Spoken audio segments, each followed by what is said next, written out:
Welcome. Today, we're entering the ancient language of astrology, a sacred map of your soul's evolution. This isn't about fate or fixed traits, it's about patterns, potential, and purpose.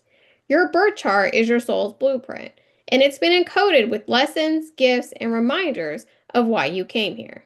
Let's start by exploring how to read this map with reverence and curiosity. The birth chart is a 360-degree wheel. It's a cosmic snapshot of the sky at the moment you were born. It's divided into 12 houses, each representing a life area. The outer ring shows the zodiac signs. The inner wheel shows where the planets were positioned when you took your first breath. Think of this as the energetic imprint of your incarnation, the soul's contract written in starlight. Now let's look at the chart visually. Imagine the horizontal line across the center as the horizon at your birth. Planets on the left side were rising. They're more personal, internal, informative. Planets on the right were setting, so they relate to others, mirroring, and external projection. The bottom half shows what was beneath the horizon, your roots, private life, and subconscious. The top half shows what was above, your calling, contribution, and your outer expression. The signs wrap around the wheel, starting from the ascendant and moving counterclockwise. The houses are fixed by your birth time and location. This is your energetic architecture, and each part is sacred. The first house, six houses are focused on the self, so your identity, value, voice, and foundations. The first house, this is your mask and your instinct. It's how you meet the world. The second house is what you value and your relationship to both money and worth.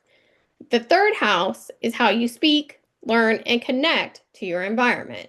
The fourth house is your roots, family, ancestry, and your emotional home.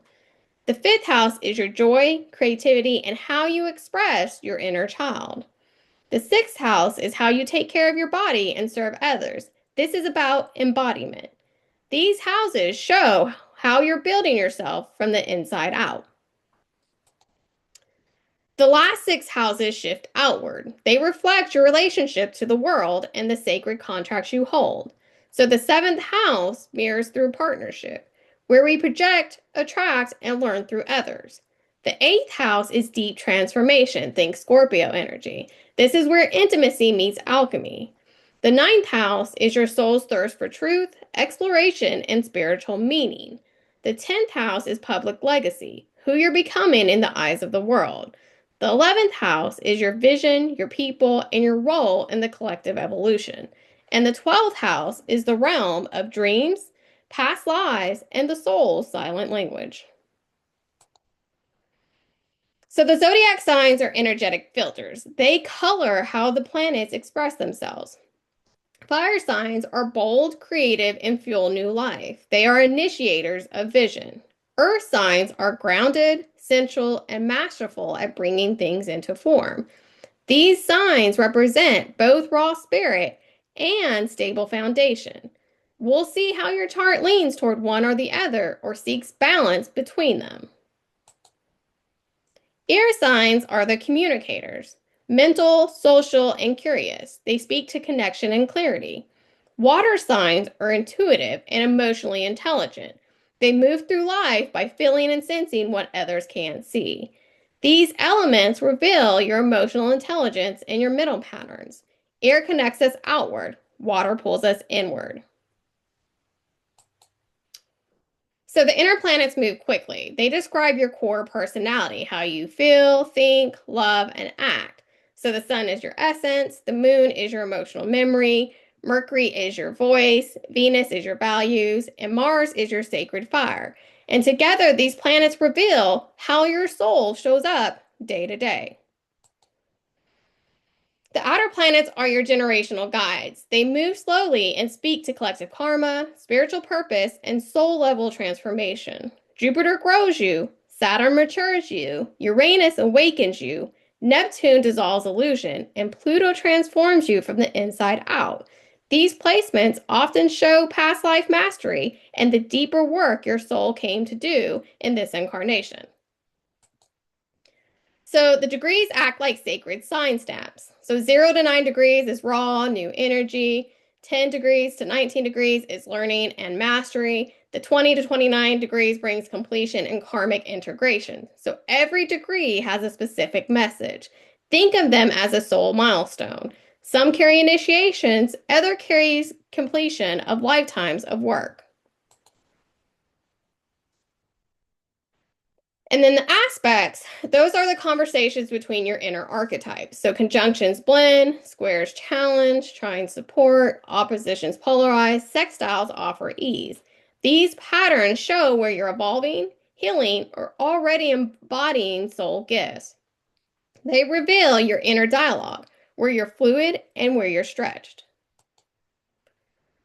Each sign has a mode. It's a way of moving through time. So cardinal signs begin, they're the leaders. Fixed signs sustain, they hold space.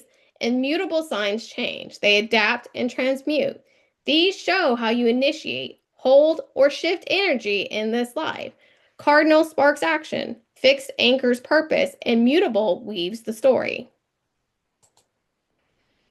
And we use different house systems and different astrology systems depending on the lens we need. So Placidus shows real-time life detail, which is why I always recommend people looking at that first, because it's going to show you what you're doing in this life, like certain strengths, gifts, and like karmic themes that you brought forward into this life that you're working through. The whole sign is great for karmic themes. Equal house also brings some balance. It's also great for looking at some karmic themes. Sidereal connects to ancient star alignments. It's a deeper dive into your soul and past lives as well. Draconic reveals the soul's intention. So when I'm doing readings, I often blend systems because your soul speaks in many dialects, and each chart layer offers a different angle of truth. So when you start reading your chart, you want to begin at the ascendant. Like I recommend just getting a notebook, starting at your ascendant. Um, Jot down the sign rising at your birth moment because that opens your entire chart. Then I want you to move counterclockwise through the houses. Note the planets. What sign are they in? What house? What degree? Then explore the aspects to see the relationships. And balance elements and modalities to understand your soul's energetic blend. Then look at the nodes of the moon. That's your north node and your south node. They look like little horseshoes.